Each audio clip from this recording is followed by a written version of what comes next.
Mi nombre es Natalia, yo vivo en La Plata, soy trabajadora, estoy en la obra social en IOMA, la obra social de los estatales públicos bonaerenses, y tengo dos hijos, Nacho de 14 y Sofía de 8.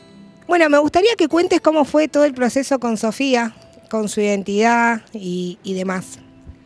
Bueno, con ella desde los 3 años, más o menos. En general aprendió a hablar medio ahí y a partir de ahí empezar también a elegir, a plantarse.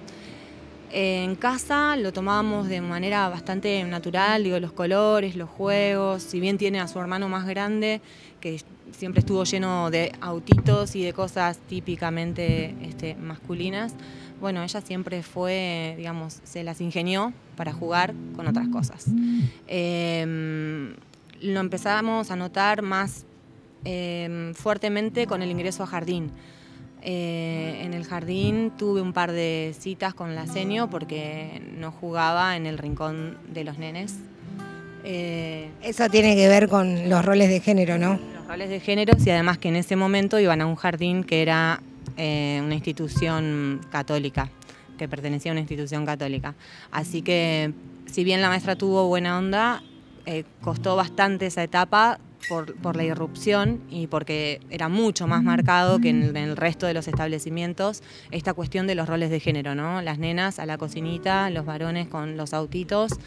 Y bueno, ahí ya empezó a haber un quiebre con los gustos y con el deseo de Sofi en ese momento. Por eso ahora hay como una propuesta de que el Día del Niño sea el Día de la Niñez también, ¿no? Sí, el Día de la Niñez o el Día de las Infancias.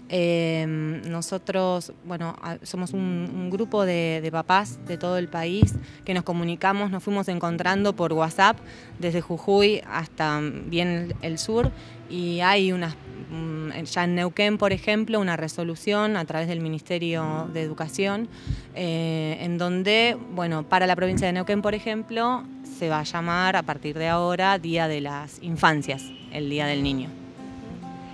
¿Vos querés decir algo? ¿Te acordás de algo del jardín? ¿Cómo la pasás en la escuela? Más o menos. ¿Por qué la pasás más o menos? Yo lo que le digo voy a la escuela estética y a veces me preguntan ¿cuál es tu nombre? Y yo los miro diciéndoles ¿y por qué no te la guardas para mañana la pregunta? ¿Por qué para vos no es importante un nombre? ¿Por qué no? Sos una persona libre, básicamente. Sí, todos lo tienen que ser. Está muy bien tu reflexión. Eso me trae a colación una cosa que es que habiendo ley de identidad de género, ley de matrimonio igualitario y muchas leyes, ¿por qué hay que seguir luchando para vos? Hay que seguir luchando porque la realidad es que pese a que está escrita y que fueron sancionadas tanto la ley de identidad de género, la del cupo laboral e incluso la ESI, la Ley de Educación Sexual Integral, quienes nos encontramos acompañando este proceso de construcción de la identidad de género con nuestras niñas y a su vez quienes lo transitan, la realidad indica otra cosa. Las escuelas suelen ser todavía muy heteronormativas. La ESI no se aplica de manera transversal y ni que hablar en todos los organismos públicos y privados la ley de identidad de género, ¿no? El respeto sobre todo al nombre autopercibido. Salís de la puerta de tu casa o de tu núcleo más cercano y se complica. Pese a la ley, aún no se garantizan ni se respetan, al contrario, se vulneran la mayor parte de los derechos de las personas trans. Vos estás, recién decía, en un grupo con 30 familias. Hay una frase que dice que las leyes no pasan de la general paz. ¿Cuáles son las peleas que también dan esos padres en provincias muy difíciles como la de Salta, por ejemplo, que hubo un caso hace poco? Sí, Salta, Jujuy sobre todo. Mirá, por lo que las mamás y los papás comentan, la pelea más grande es justamente la de la separación de la Iglesia y del Estado. Son ciudades, localidades en donde hay mucha injerencia, incluso en los establecimientos públicos, en las escuelas, rige la Iglesia y sí, es una es eso, es un obstáculo permanente para cualquier persona, mucho más para las personas trans, y esa es la pelea principal, junto con la verdadera implementación de la ley de educación sexual integral y la de identidad de género, de nuevo. Ahora se conocieron los datos de que un docente cobra cuatro veces menos que un obispo, que el Estado le destina más de 130 millones por año al clero. ¿Qué opinión te merece eso como mamá, trabajadora que sos también, no? Y bronca, me genera mucha bronca. Me parece que además los trabajadores y las trabajadoras somos los que sostenemos a diario muchísimas cosas, ¿no? En el caso nuestro, que estamos en una obra social, la atención a los afiliados, la preocupación porque las prestaciones se otorguen.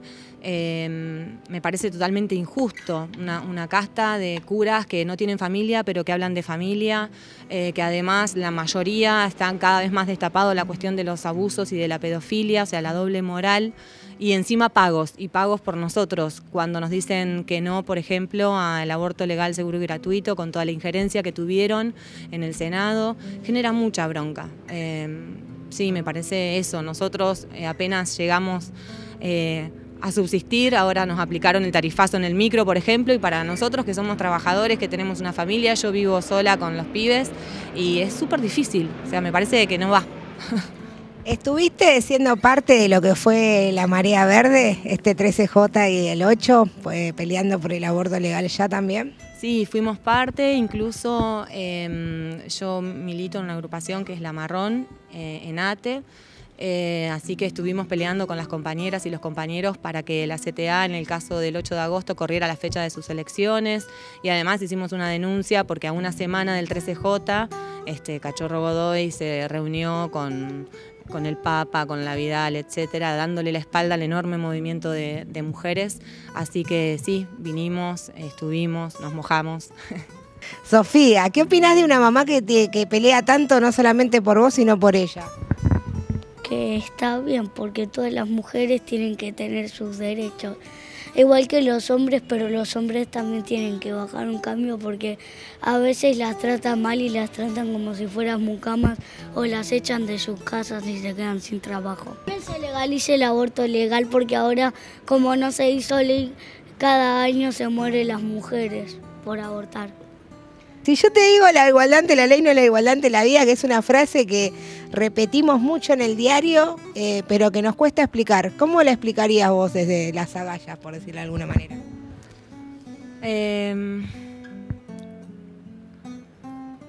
Es eso, es saber que contás con leyes que fueron muy progresivas, pero que por un lado siempre está el inconveniente de los presupuestos, ¿no? Todos los gobiernos hacen diferencias y sobre todo con lo que tenga que ver con leyes progresivas y generalmente nunca hay presupuesto. Y después que no se terminan de hacer carne, que somos nosotros, además de conquistarlas en el papel y en la ley propiamente, hacerlas valer, hacerlas pesar en las escuelas, en los lugares de trabajo, de manera organizada, porque de nada sirve que yo 20, 30, todos los papás y las mamás que peleamos por los derechos de nuestras niñas, lo hagamos de manera individual. Está bueno que esas leyes, que son universales y son para todos, las hagamos cumplir de manera colectiva, ¿no? Organizados en los lugares de trabajo, en comisiones de mujeres, organizando charlas en las escuelas, exigiendo, por ejemplo, en las universidades, que los futuros trabajadores y profesionales tengan perspectiva de género en todos los programas, sobre todo en salud y en docentes. ¿Qué pasa con la salud en los niños y en las niñas? Mirá, es algo que está también en falta, como suele suceder con la salud pública, con la educación. En La Plata, particularmente a partir de la pelea de Gonza, que es un niño trans de 13 años, y de su familia, de Susana, Mauro, bueno, su hermana, y trabajadoras y trabajadores que acompañamos esa pelea también. Actualmente hay un servicio en el Hospital de Niños que es público, con la contradicción que se llama Sor María Ludovica, por eso costó tanto, por el peso que tienen las monjitas ahí adentro. Pero bueno, actualmente sí están un grupo de trabajadores que ya venían, trabajadores de la salud, con la inquietud, porque todos eran derivados sistemáticamente a Capital, porque, como decías vos, todo pasa de la General Paz para este lado. Ahora se está trabajando y bueno, o sea, cualquier niña que quiera solicitar puede hacerlo en el Hospital Público de La Plata. ¿A vos te gustaría darle un mensaje a niños y niñas que todavía tienen miedo capaz de afrontar todo lo que vos pasaste? ¿Qué les dirías? Que no tengan miedo porque algún día ya van a respetarlos. Y que no hay que esconderse porque los gustos tienen que ser públicos. Y por ejemplo, yo un día le dije a mi mamá que yo no era un nene, que era una nena. Si yo te hago hacer una libre asociación sobre la pelea por la infancia libre y el cupo laboral trans, ¿qué tiene que ver una cosa con la otra? Tiene todo que ver. Yo creo que a partir de que habemos ya una generación de familias que tienen mucha más información y que además comprenden, aceptan y acompañan este proceso, es justamente por la lucha y por la conquista y también porque hubieron muchas y muchos que fueron dejando el cuerpo en esto. El cupo laboral es necesario y es importante porque si uno asocia de manera libre, en general las personas trans y travestis son asociadas directamente a la zona roja, como si fuera el único destino. Y bueno, queremos cambiarlo todo, queremos acompañar a estas infancias. Desde ya que yo voy a querer para mi hija y para todos que el promedio de vida sea el más largo del mundo, que no tenga como único destino ni la prostitución, ni que nada, eso, que sean libres, felices, que puedan desarrollar sus capacidades como cualquier persona, en la escuela, en la universidad si lo quiere, trabajando, eso. Hay un activista setentista que se llama Néstor Perlonger, que hizo un escrito que se llama Sexo y Revolución, donde el tipo plantea que no va a haber libertad sexual sin revolución social. ¿Qué te deja ese mensaje?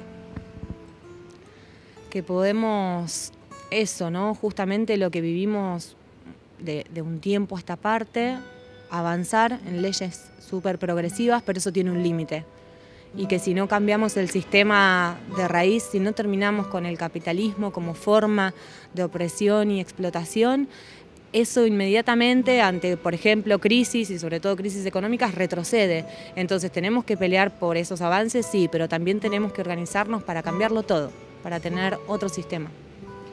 Bueno, por último me gustaría que le des un mensaje a los padres que tienen miedo todavía.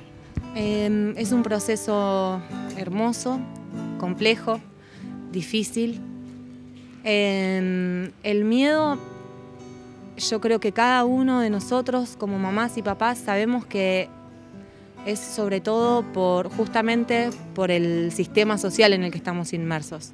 Pero que adelante, que avancen, que escuchen, que acompañen, que ellos y ellas son tan sabias que nos van mostrando el camino, que no hay apuros, pero que tampoco tienen que esperar porque la infancia es una y ellos y ellas eligen y construyen lo que son y hay que ir por eso, para que tengan esa libertad y esa posibilidad de ser.